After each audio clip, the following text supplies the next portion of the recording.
When it comes to business travel in Orlando, it's never business as usual. Sure, I could go on for days about all the incredible places to hold meetings, or the Michelin dining, or the breadth of industries that call it home. But when it's time for your business to make the extraordinary happen, Albert Monero of Limitless Solutions said it best. Orlando is an incredible place for innovation. So dive in and see what's happening in Orlando, where the possibilities for business travel are unbelievably real. Learn more at orlandoforbusiness.com. Tom Swarbrick on LBC. Friday evening, 10 to 6, LBC with Tom Swarbrick. This is the moment when the audience, all jostling expectantly in your seats, gazing with anticipation and excitement at the stage in front of you, lower your chatter as the house lights dim. Shh. The stage is now set for Simon Mark's American Week. Tom, it was a former British Prime Minister, Harold Macmillan, who was once asked what posed the greatest challenge for a statesman. Events, dear boy, events, he is reputed to have answered. Well, this was the week when events in the Middle East, indeed a full-blown crisis in the region, posed both a challenge and an opportunity for an American president battling for re-election. These guys, they make Al-Qaeda look pure. They're pure evil. Last Saturday, President Biden was still piecing together his strategy to deal with what the White House was already calling a hostage crisis in Gaza. At that point, the US thought around 24 Americans were being held by Hamas following the brazen, deadly assault on Israel the previous weekend. The actual number is half that. The president spent Saturday at the White House on the phone to families of the captured, some of whom had gone public with their concern that the president wasn't doing enough to help them. They're going through agony, not knowing what the status of their sons, daughters, husbands, wives, children are. I assured them my personal commitment to do everything possible to return every missing American to their families. At one point, reporters at the White House asked if Joe Biden was becoming Jimmy Carter in front of the nation's eyes, the former president who found himself hostage to America's 1979 hostage crisis in Iran. What we did not know last weekend was that in one of several phone calls with Prime Minister Benjamin Netanyahu, the Israeli leader invited the American president to Tel Aviv. And behind the scenes, the Biden team thought it was a great idea. First, it would project the president as an action man on the world stage, and second, it would allow him to make the case in person that Israel's response to the crisis in Gaza must not lead to the indiscriminate slaughter of Palestinian civilians.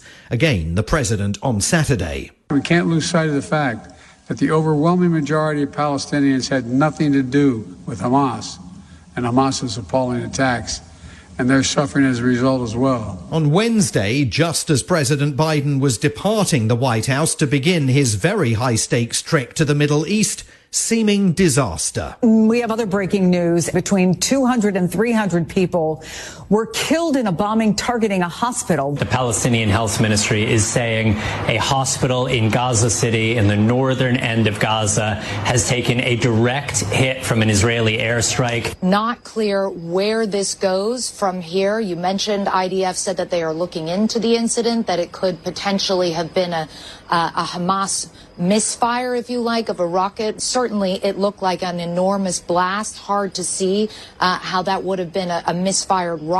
MSNBC and CNN there with initial reports that pointed the finger of responsibility towards Israel. As we all now know, Israel within hours insisted the attack was the result of a misfired Islamic Jihad rocket. But those early reports spread like wildfire, amplified not just by unregulated social media platforms, including the one we all still call Twitter, but accepted instantly by governments in the region. As President Biden arrived at Andrews Air Force Base to board Air Force One, reporters shouted over the roar of the engines to see whether he was still going to include a stop in Jordan after his visit to Israel. The president did not answer, but already knew that King Abdullah had rescinded his invitation for Joe Biden to meet Palestinian Authority President Mahmoud Abbas in Amman, the Jordanians and other Arab nations blaming Israel for the hospital carnage. I was deeply saddened and outraged by the explosion at the hospital in Gaza yesterday. Moments after he arrived in Tel Aviv, President Biden sat alongside Prime Minister Netanyahu. Based on what I've seen, it appears as though it was done by the other team, not you. But there's a lot of people out there not sure. So we've got to overcome a lot of things. The president insisted American support for Israel's government and people is rock solid. He pledged fresh military assistance to the Israeli Defense Forces, but he also warned Netanyahu to think carefully about the consequences of his next military moves in Gaza. And that may be one reason why Israel's threatened ground offensive has not yet begun. For those who have lost loved ones, this is what I know. They'll never be truly gone. In an address before he headed back to Washington, President Biden, himself no stranger to personal tragedy, spoke in very emotional terms to Israel's bereaved. I know you feel like there's that black hole in the middle of your chest. You feel like you're being sucked into it. The survivor's remorse, the anger, the questions of faith in your soul.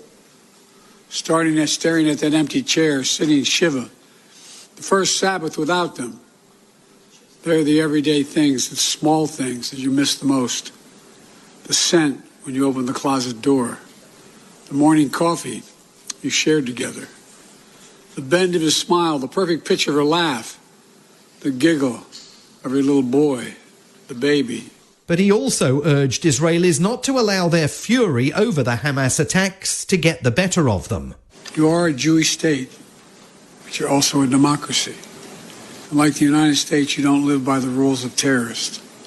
You live by the rule of law. What sets us apart from the terrorists is we believe in the fundamental dignity of every human life. Israeli, Palestinian, Arab, Jew, Muslim, Christian, everyone. You can't give up what makes you who you are. You could almost hear the rattle of the dice in his fist as he backed Benjamin Netanyahu, a man with whom he has never been fully comfortable and in whom he is now placing enormous trust. Last night, back in Washington, the president explained his approach to Americans in a primetime televised address. American leadership is what holds the world together. To put all that at risk if we walk away from Ukraine, if we turn our backs on Israel, it's just not worth it. Seated in the Oval Office, carefully scripted, he announced plans to seek billions of dollars in assistance for both Israel and Ukraine. Repeatedly jabbing his finger at viewers, he urged the country to unite behind him, embracing an image of America that many in America and around the world will not recognize. America is a beacon to the world. Still. Tonight, there are innocent people all over the world who hope because of us, who believe in a better life because of us, who are desperate not to be forgotten by us, and are waiting for us. He channeled a bit of Ronald Reagan there. The Gipper used to portray the United States as a shining city on a hill. Maybe at the height of the Cold War it was, but let's take a look at America this week and hold it up to the light before deciding whether it really is, as Biden claims, the indispensable nation. The quickest way to get all this working is to get a speaker elected.